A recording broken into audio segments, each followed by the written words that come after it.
महिला नवजात शिशु के साथ 3 दिन और रात समुद्र में तैरती रही और उनका एकमात्र आश्रय यह डूबता हुआ कंटेनर था। उसने शिशु का डायपर समुद्र में फेंक दिया, जिससे कुछ मछलियां आकर्षित हो गईं। उसने जल्दी से एक साधारण मछली पकड़ने का उपकरण बनाया, लेकिन मछली पकड़ना उतना आसान नहीं था जितना उसने सोचा था। जब वह निराश हो गई तो अचानक उसने ऊपर एक विमान देखा। उत्साहित होकर वह जल्दी से कंटेनर के अंदर गई, एक कांच का टुकड़ा ढूंढा, लेकिन जब वह वापस आई तो दुर्भाग्यवश वो अपने जांघ को काट बैठी। तिंगतों की परवाह किए बिना वह तुरंत उठी और मदद के लिए चिल्लाई, लेकिन दूरी बहुत अधिक थी। विमान में कोई उसे देख नहीं सका। घाव को संक्रमण से बचाने के लिए उसने घाव को शराब से साफ किया और फिर ईयरफोन के तार से सिलाई कर दी। तेज दर्द उसे लगभग बेहोश कर देता।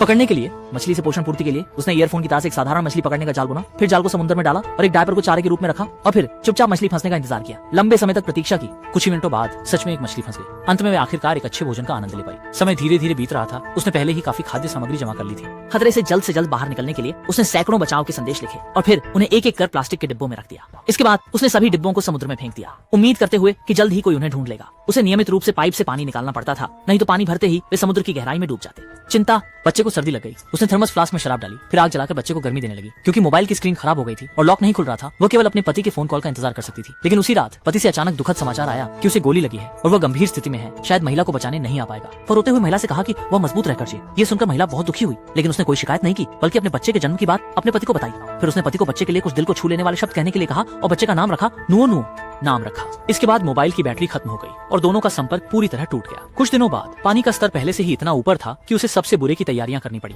उसने लकड़ी की पट्टी और प्लास्टिक बॉक्स से एक छोटा बेड़ा बनाया, ताकि अगर कंटेनर समुद्र में डूब जाए तो वे बेड़े के सहारे कुछ समय तक बह सकें। जल्द ही एक सीगल की उपस्थिति ने उसे उम्मीद दिखाई, क्योंकि जहां सीगल मौजूद होते हैं वहां जमीन ज्यादा दूर नहीं होती। लेकिन अच्छे दिन ज्यादा नहीं रहे। रात को इस्तेमाल किए गए सीलिंग स्ट्रिप अचानक से हट गई और समुद्र का पानी तेजी से कंटेनर में भरने लगा। ये देखकर वह संग्रहित सामान वापस लेने की कोशिश कर रहा था कि खाने, मगर उसका पैर एक रस्सी में उलझ गया। मजबूर होकर उसे पानी में गोता लगाकर रस्सी काटनी पड़ी और काफी मेहनत करके अंततः सफलतापूर्वक बच निकला। लेकिन जब वह पानी की सतह पर आया तब तक बच्चा पता नहीं किस दिशा में बह चुका था। उसने समुद्र में जोर से आवाज लगाई, लेकिन इससे एक व्हेल देखने आ गई। व्हेल ने जानबूझकर बच्चे पर पानी छिड़का, जिससे बच्चा डर गया और रोने लगा। महिला को इसी तरह बच्चे की जगह का पता चल गया। उसने जल्दी से तैरकर उस जगह तक पहुंच गई। अच्छा हुआ कि बच्चा सुरक्षित था और यह देखकर व्हेल भी वहां से चली गई। इसी तरह वे समुद्र में पूरी रात तैरते रहे। महिला जानती थी कि उसने पूरी कोशिश की है। वह बच्चे का हाथ पकड़कर कुछ विदाई भरे शब्द कह रही थी। देखकर इस तरह के समुद्र पक्षी के दिखाई देने पर उसने डिब्बे में से मछली निकाली। जल्दी ही एक समूह समुद्र पक्षियों ने घेर लिया। इसी समय एक मछली पकड़ने वाली नाव वहां से गुजरी और उन्होंने समुद्र पक्षियों की असामान्य हरकत को देखा, इसलिए वे जल्दी से अपनी नाव वहां ले गए। इसके बाद वे बच्चे को मछली पकड़ने वाली नाव पर ले आए।